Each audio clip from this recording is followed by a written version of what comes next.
This house has people in it. It's security footage from a suburban family home that slowly reveals a geological and psychological parasite infecting their lives. Okay, look, you don't get it. You think you can just watch the main videos and understand, but you can't. You have to go deeper. You have to open the folders within folders on the fake website, scour the Boomy the Cat ancillary content, and stare at the static until it stares back. This isn't a story. It's an obsession given a P.O. box. We're watching the Jackson family through their own surveillance, and at first, it's so crushingly mundane. Birthday parties, arguments, a kid practicing claymation. But the camera lingers. The cuts are wrong. There are moments missing, and other moments that feel inserted. Then you notice the anomalies. The daughter, Madison, crawling on the floor like she's boneless. The dad appearing in two places at once. The silent, unexplained figure standing in the background of a shot for 3 frames. And the claymation. My God, the claymation. It starts as a kid's hobby and ends as a Rosetta Stone for the entity, the infection, that's taken root in their home. It's called Link's disease, and it makes you unsynced from reality, from your own body. The house itself starts to pretzel. Doors lead to nowhere, floors sink, and a mysterious pink substance bleeds from the walls. This ARG doesn't scare you with jump scares. It scares you with data overload. It's the feeling of being a private investigator who's been on the same case for 3 years without sleep, fueled only by lukewarm coffee, and the deranged certainty that if you just watch one more clip, the whole horrifying truth will finally click into place. It's a perfect simulation of losing your mind to a conspiracy theory, because the conspiracy is real, and it's buried under terabytes of home video. Been Drowned. It's a haunted Nintendo 64 cartridge of The Legend of Zelda Majora's Mask that torments its new owner. There is a sacred space in our minds reserved for childhood games, a little plot of land where the pixels are holy and the music is a hymn. Been Drowned takes that sacred space and salts the earth. It begins with a college kid buying a bootleg-looking Majora's Mask cart from a creepy old man, which is already the beginning of every horror movie you've ever yelled at. But this isn't a slasher flick. This is psychological warfare delivered via a 64-bit cartridge. The game is broken. Not just glitchy, but malevolent. Characters speak your name. The triumphant fanfare plays at dissonant, horrifying angles. And then there's the Elegy of Emptiness statue, that soulless, grinning effigy of Link. In the ARG, it follows you. It doesn't run, it just appears. Closer, always closer. A silent, smiling stalker in a world that's supposed to be your escape. The entity in the machine, Ben, isn't just a ghost, it's a digital god of torment. It drowns you, not in water, but in hopelessness. It rewrites the very fabric of the game to create a personalized hell. The narrative, told through grainy early YouTube videos and forum posts, captures the unique terror of technology behaving in ways it was never programmed to. It's the uncanny valley in its purest form. Something familiar, something loved, turning its dead eyes on you and whispering, "You shouldn't have done that." It weaponizes nostalgia, turning your fond memories into triggers. After experiencing Been Drowned, you will never see that statue the same way again. It becomes a monument to the moment you realized your digital playgrounds could be just as dark and haunted as any abandoned house. Petscop. This is a supposed lost PlayStation 1 game discovered by a man named Paul, who documents his playthrough as it unveils a dark, cryptic story about child abuse. This one feels different. It feels clinical. It doesn't scream at you, it presents its horrors on a sterile platter and waits for you to piece them together. The series starts simply enough. A let's play of a game that looks like a forgotten PS1 mascot platformer reject.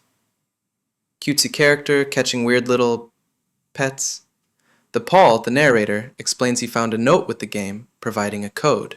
The code unlocks the real game. The bright, colorful surface world gives way to a dark, grassy, unfinished plain called the Newmaker Plane. And here, the game stops being a game. It becomes a confession. A fractured, symbolic retelling of a real-life tragedy. The death of Candace Newmaker during a rebirthing therapy session. The game is littered with references, locations named after moments in the case. The rebirthing process itself is a central, terrifying mechanic. Paul isn't just playing, he's excavating a digital tomb. He speaks with a growing sense of dread, as if he's realizing the game is somehow connected to his own forgotten family history. He becomes a character, trapped by the very thing he's documenting. The horror of Petscop is its ambiguity and its cold, calculated symbolism. It's an interactive therapy session from hell where the goal isn't to win, but to understand an unspeakable trauma. It's a feeling of finding a diary filled with a child's drawings that start with rainbows and end with monsters, and realizing the monsters are just twisted depictions of the adults in the room. It's a masterpiece of subtle psychological dread that gets under your skin and stays there, a quiet, humming horror that never, ever leaves. The sun vanished. A Twitter-based ARG told through the account of a user who wakes up to find the sun has disappeared, plunging the world into a terrifying, permanent darkness. Panic. That's the only word for it. Pure, uncut, adrenalized panic. This isn't a slow burn. It's a house fire. You wake up, it's dark. You check your phone, it's 11 a.m. You look outside, still dark. The power is out. The phones are dead. The sun is just gone. And then you get a push notification from a Twitter account you don't remember following. A single tweet. Help. That's how the sun vanished gets you. It uses the language of our hyper-connected world.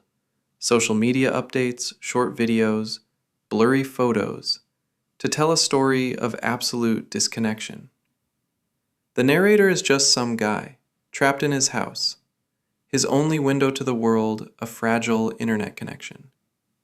He posts desperate updates, documenting the eerie blue light that has replaced the sun, a light that seems to draw people outside to their doom. Then the things appear, the stalkers, distorted humanoid figures that move with a sickening, unnatural gait. We never see them clearly, just flashes in a dark room, or silhouettes against that awful blue glow. The entire ARG is a masterclass in less is more. It's a real-time feed of the apocalypse.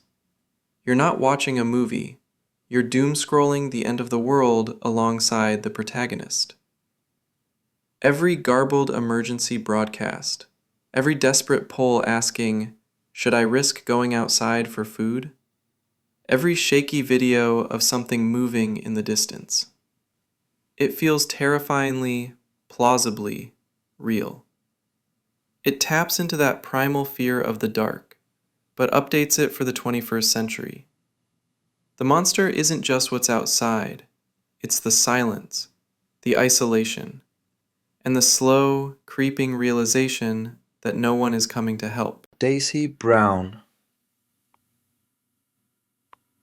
A YouTube series documenting a young woman raising a monster named Alan that was created by her scientist father. Let's talk about love, and let's talk about poison. Daisy Brown is what happens when the two become indistinguishable. On the surface, it's a bizarre girl and her monster story. Daisy is a sweet, isolated young woman, and Alan is Well, Alan is a writhing mass of root-like flesh with a single expressive eye. He grows, he learns, he eats protein shakes and raw meat. Daisy films her interactions with him, a sort of video diary for her absent, controlling father who created this thing. But the further you watch, the more the cutesy pet narrative rots away, revealing the festering wound beneath. This isn't a story about a monster, it's a story about abuse. Alan isn't just a creature, he's a living, breathing manifestation of Daisy's trauma and her father's cruel experiment. He is fiercely protective, but also violently possessive. He feeds on her, literally and emotionally. He grows bigger, stronger, and more aggressive as Daisy's mental state deteriorates.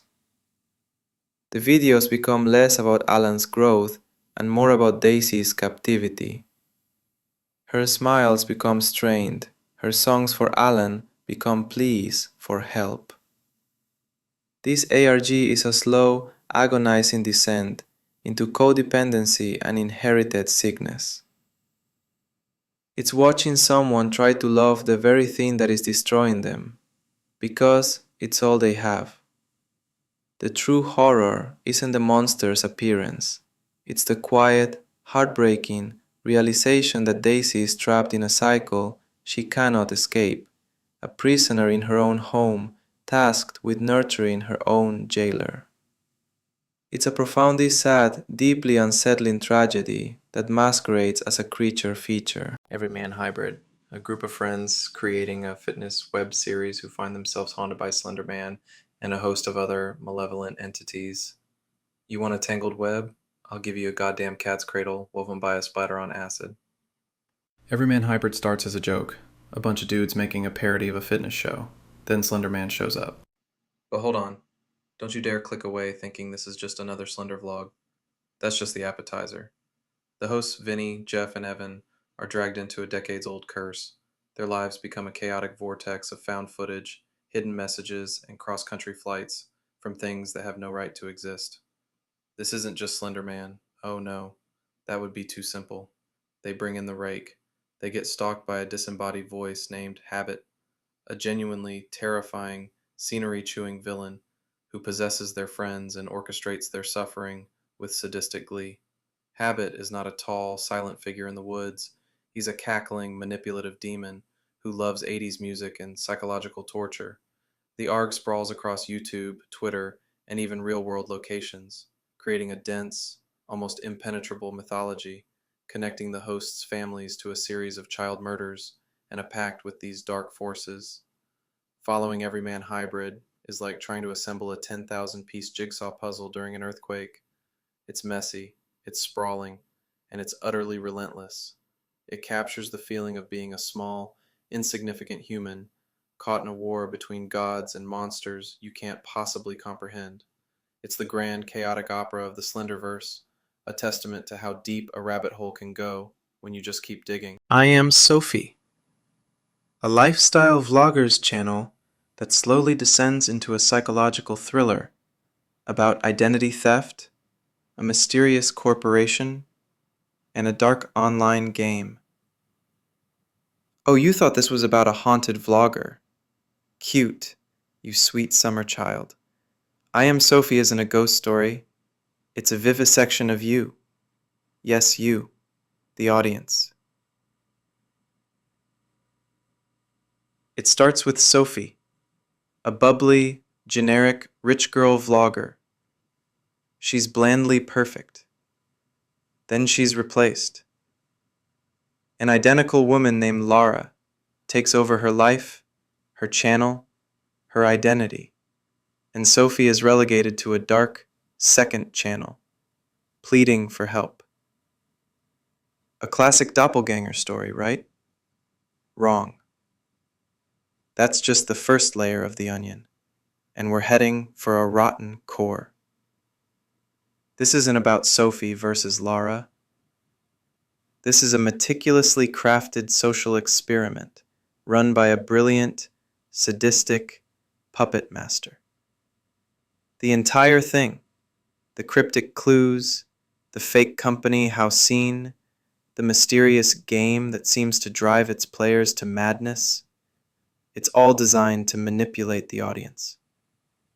The creators preyed on our desire for drama, our parasocial attachments to online personalities, and our egotistical belief that we can be the hero who solves the puzzle. The big reveal isn't some supernatural monster. It's that Sophie was never real. She was a character from the start, a piece of bait. The true horror story is how eagerly we consumed her suffering, how we turned her trauma into entertainment, and how easily we were played. It's a scathing indictment of influencer culture and the vultures who feed on it. It holds up a black mirror and doesn't just show us a monster, it convinces us we've been cheering for it the entire time. The scariest thing about I Am Sophie isn't a ghost or a corporation. It's the chillingly accurate portrait of our own online behavior.